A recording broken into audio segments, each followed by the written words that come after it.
So from talking about who we want in to now who's on the way out of the rotation, with Fultz again coming back, the logjam is real. There's a lot of guards now, a lot of mouths to feed. Who is out of the rotation, starter, backup, at bench? RJ Hampton, Terrence Ross, or Gary Harris? What say you, Pich? Well, I have to look at them like they're in a vacuum because that's what I love. You know, it's RJ has just been shooting so well lately.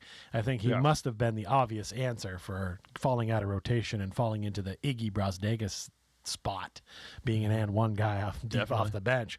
But man, the way he's shooting, and he's figured out, this is my role, this is what I'm going to do, and he's done it well. So he's earned the minutes. T. Ross, not playing as well lately, got that technical foul in the last game. It was just like, you're supposed to be one of our vets. We expect a little more from you on that. And Gary Harris, you didn't even notice, played. He's just kind of like, he hasn't played as well as he did beforehand, but I think he still can. So for me, I've got to go RJ as the starter right now, and then Harris as the backup, and then T. Ross on the bench. And let's be honest, T. Ross loves coming off the bench, so I think he's going to be fine there. Harris is still going to be valuable as a defender, I think.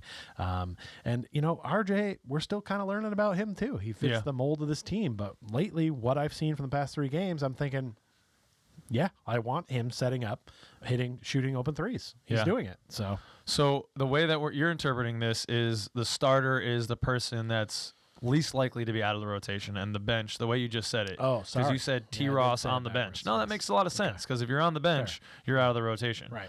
All right. So, you know, I'm sadly having to agree with you. Torch is on the bench, which is, I did not expect that. I thought he was going to be one of our go-to scorers. I remember one of our first episodes this year.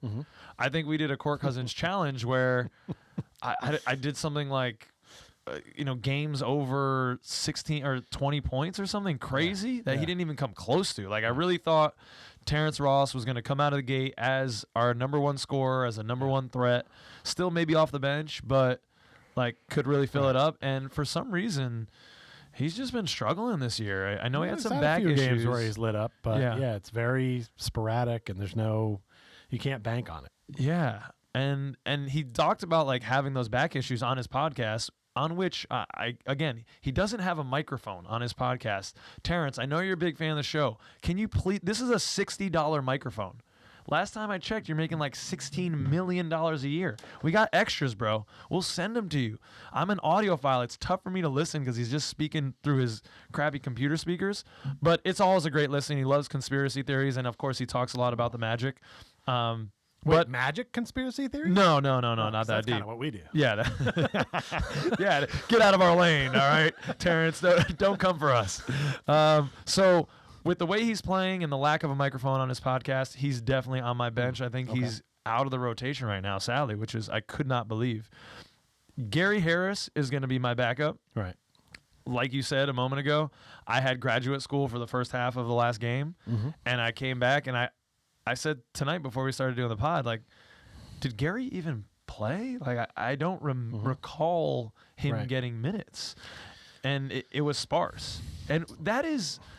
Well, our bench as a whole did not play fantastic, especially in the second half, which is where you came in. Right. And that's kind of where things got away. Yeah.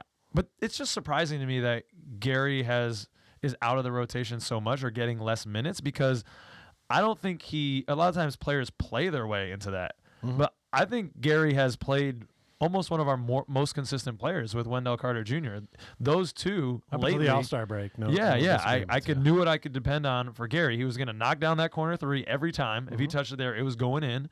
He was doing nice things off the dribble, and he's playing fantastic defense. Yep. So it's a little bit of an enigma to me that he's getting less minutes. I guess the easy answer and the obvious answer is that Weltman, who we heard from with his huge cranium playing 3D chess, is maybe pushing for those younger guys, and that makes sense because we don't know.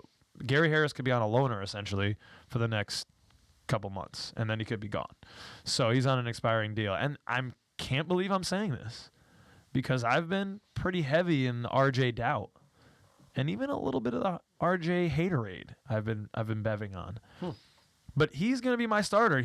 He's in the rotation now, solidly. For the points that you brought up a moment ago, he's actually our best spot-up shooter right now. And I think with Markelle coming back and then Suggs and Cole, now there's enough ball handlers on the team where RJ doesn't have to have that responsibility anymore. Agreed. And I think that's where he was struggling. And now that he doesn't have that responsibility, he can do what is more adequate, more geared to his skill set, cutting, spotting up, getting on the fast break, out in space.